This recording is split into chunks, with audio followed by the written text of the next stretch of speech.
What's up, dudes and dudettes of the internet? My name is Seth, and today we're going to be talking about the Turkeytopia Returns 2017 event, because this thing is kind of confusing to most starting players that haven't actually participated in all the other Turkeytopia events. There's quite a few items that you can actually get out of this event, though, which is quite surprising considering the fact that this event is not going to last very long at all, like only till December 4th.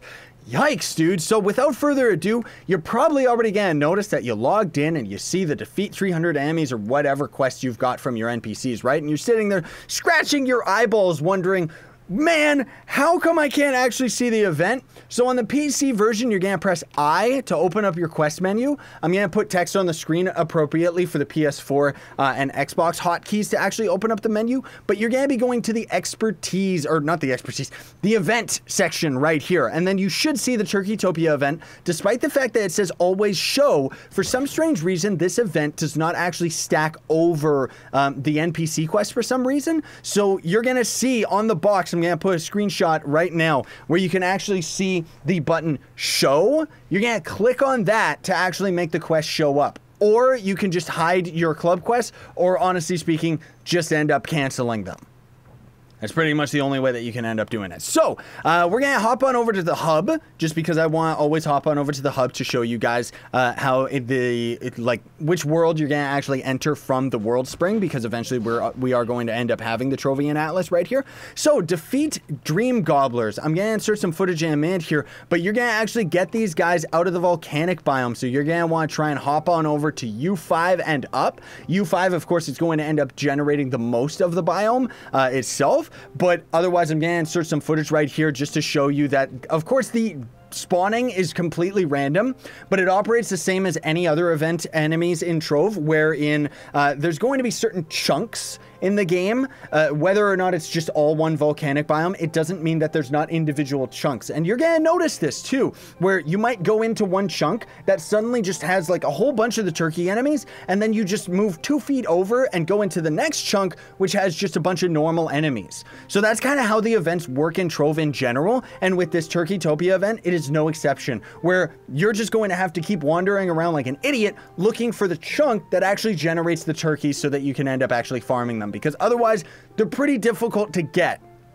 Like, they're kind of tough to actually end up farming, but you're going to end up grinding 50 of them, and then you're going to get yourselves the ally Gabby Gobbler, which is this guy right here. He doesn't actually have any notable, like, stats or anything. Of course, he's got, whoopsie daisy. Let's take a quick little peek, because that's otherwise my raptor. Attack speed 5% and movement speed 5. So it's not like it's bad or anything, but you're not going to be using this ally for anything other than looks. And honestly speaking, like, are you really going to use him past Thanksgiving? It's American Thanksgiving. Canadian Thanksgiving was in October. So anyways, up next, we've got the, what is it? So we got to kill a Cupcake Caliph in Candoria. Now, this is just going to end up being a random enemy that you have to find out of the Candorian dungeons. I'm going to insert some footage of what the Cupcake Enemy actually is. He's just that big fat cupcake dude. Nothing really special. You've probably seen him before. But when you are actually trying to go for him, you're going to want to, again, go to the candy biome specifically, which is going to be U2 and up. So again, just go into U2 because it's going to generate the biggest biome, and you're just looking for the dungeon. It's going to straight up say the Cupcake Caliph inside the dungeon. Like, defeat the Cupcake Caliph in order to actually get the XP from completing the dungeon quests and stuff like that, right? So then you're going to end up gaining an empowered gem box from that. And then we've got collect Primordial Flames, 100 of them. Now, again, if you're trying to grind these legit, you would end up going right back to the Volcanic Dragonfire Peaks biome again. And generally, you know, you're going to kind of want to go underground, because that's usually a really good spot to actually find the ore. But otherwise, you can find it in other biomes as well. The Dragonfire is definitely going to be the most common area to actually get it, though. And other than that, you can actually attain it any other way. You are going to be able to just purchase it out of the store. That's what I ended up doing, was just, I just bought them off of the player market, and then you're gonna get 5 Balm Brilliance for that one, dude. Like, seriously, that's quick and easy. Then we have to collect blank scrolls, 10 of them. So if you have a whole bunch of recipe scrolls that you have stocked up or anything like that, loot collecting them is how you actually get blank scrolls legit. You gotta go out into the world, complete a recipe dungeon, and then you loot collect the recipe scroll in order to get a blank scroll. These are actually used for the rune crafting profession, but For this, we're going to end up grinding it out of the quest. But again, it's going to be another collect blank scroll quest. So you can actually buy these either from other players or the market or just trade and stuff like that, right? So then you're going to end up getting 10 chaos chests from that, so that's actually not too bad. Then there's going to be craft an eternal ember. So this is going to be at the Wheel of Seasons. Whoopsie daisy, I don't want to show that off. That's actually the last thing that you get from this event. But there's the Wheel of Seasons, which in the hub anyways is going to be right over here. Otherwise, you are going to be able to see it in Club Worlds. And you're actually going to be going under the Winter tab. And here's the Eternal Ember. So this is going to be for the 100 Primordial Flame and the 10 blank scrolls. So you're not going to be able to make a profit off of these things. And keep in mind, you can craft more than one of these. You don't want to, because you only need one of them for the quest itself. I wish that they would actually fix it so that when you ended up actually crafting a quest item, it would only be able to craft it once rather than being able to craft it over and over again, because seriously, that's pretty bad and could end up tricking a lot of starting players. So then you're going to end up getting another 5 Bound Brilliance from that.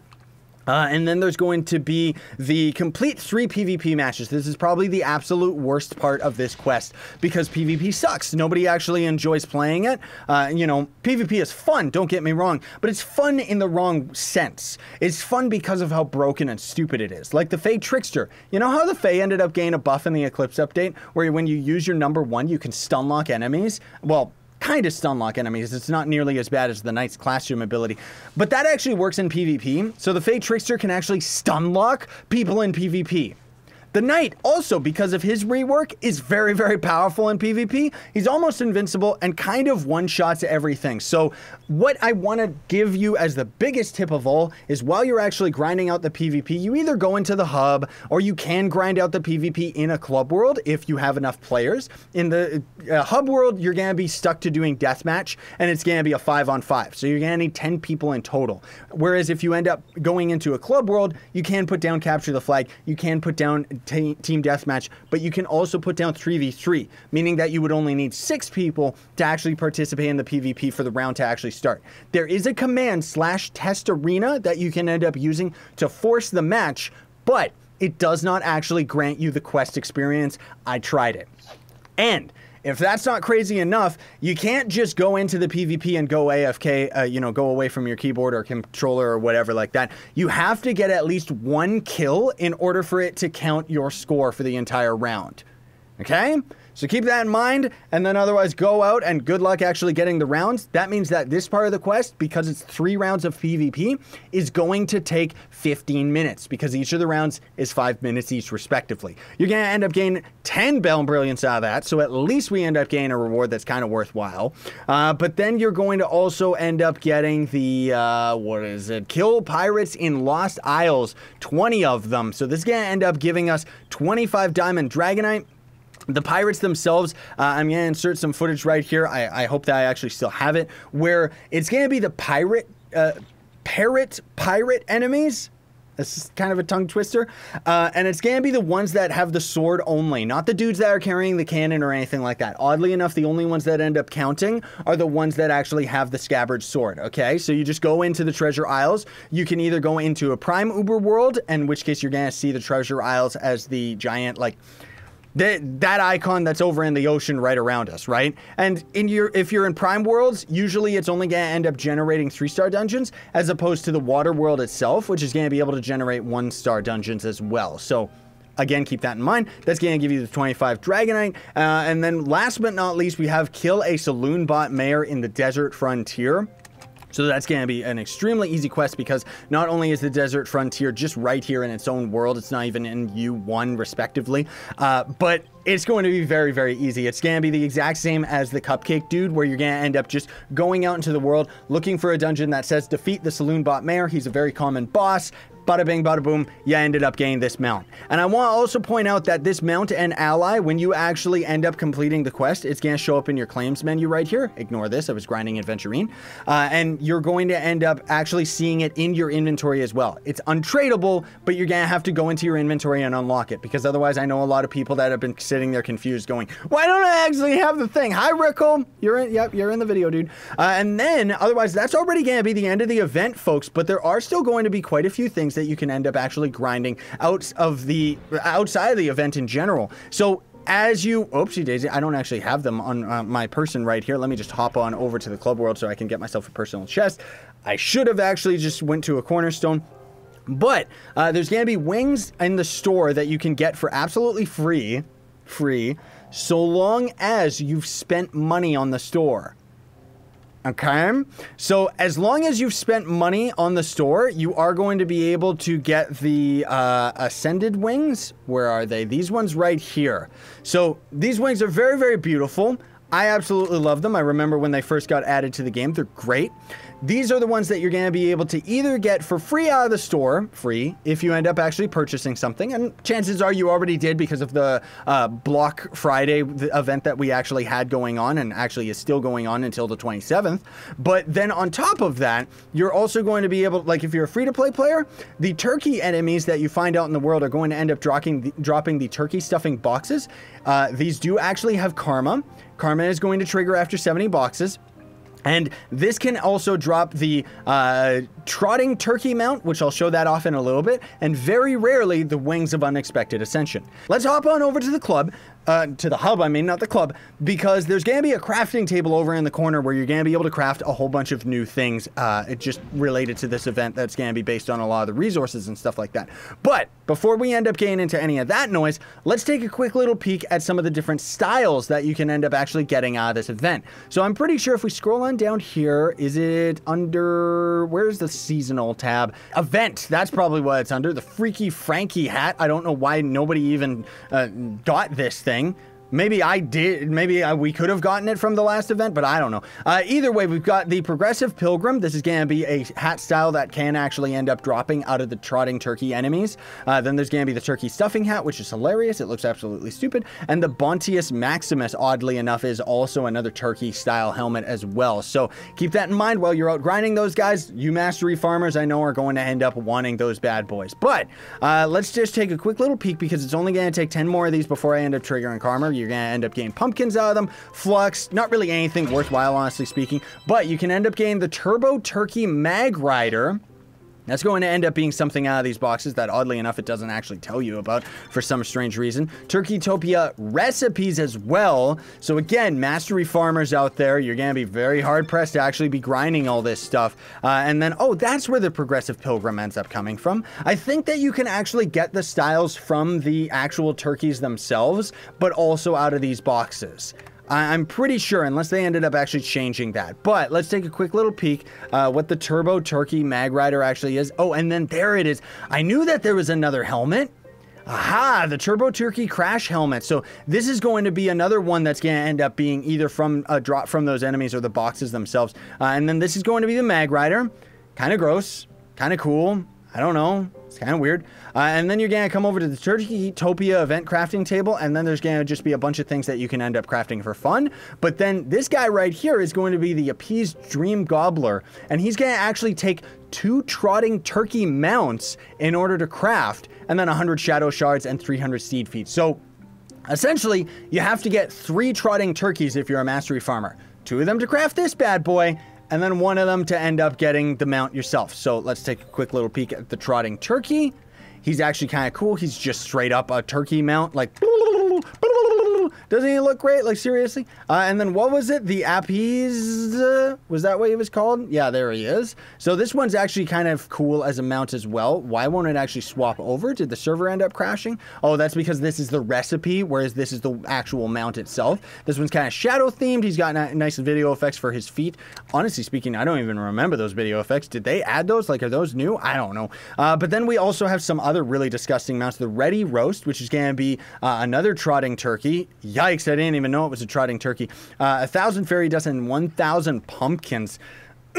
Let's go and check this out because this thing is disgusting. He is a bouncing ball mount, and you are quite literally riding on a big bouncing piece of turkey. Like, seriously, this is really, really weird. I remember when this was added to the game. I don't know if it's a good thing. And then there's going to be the Roast Rider. Another trotting turkey. Yikes. And this guy, you're going to want to get just because of how gross he is. Like, seriously, dude. Where is it? Why won't it actually show me? There we go. He's going to be another 1,000 primordial flames and 1,000 pumpkins as well. And look at this guy. He's just straight up like the most disgusting mount in the entire game. Not only just because of the fact that he's all one color, your character's off center, and then the tail itself is off center as well. Like, it's a garbled mess. Excuse the pun. But it really is, like, just disgusting, dude. Like, seriously. And also, its footprints are just normal, like, turkey footprints, even though we're actually walking on bones.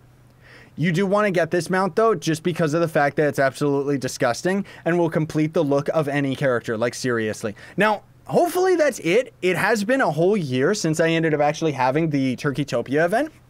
But I'm pretty sure that's all of the different items that you can end up actually getting out of the event. There might be one last hat style. I'm not exactly sure, though. Sorry to say, folks. But in either case, I just want to say thank you for watching. I hope you found this video helpful, everybody, because otherwise you got to get out there and you got to start grinding fast, dude, because we only have until December 4th to actually get all of the stuff out of this event. Not to mention we still got the Block Friday going on, so you can buy the Essentials pack is what I would recommend for $6 right now. It gives you so many items and so much mastery and everything. It's absolutely crazy, and it's going to end up also giving you access to the wings, which are going to end up just being in the deal section right here for free if you ended up actually purchasing something. So in either case, thank you for watching. Don't forget to like, share, favorite, and subscribe for more daily content. That's also going to build up loyalty points to my merch store where you can buy this shirt and a bunch of others. Links are in the description for that. And those of you that want to go the extra mile and end up donating to me for absolutely free, just sign up with Gawkbox. Links will be in the description for a video that explains that, as well as just the link to my Gawkbox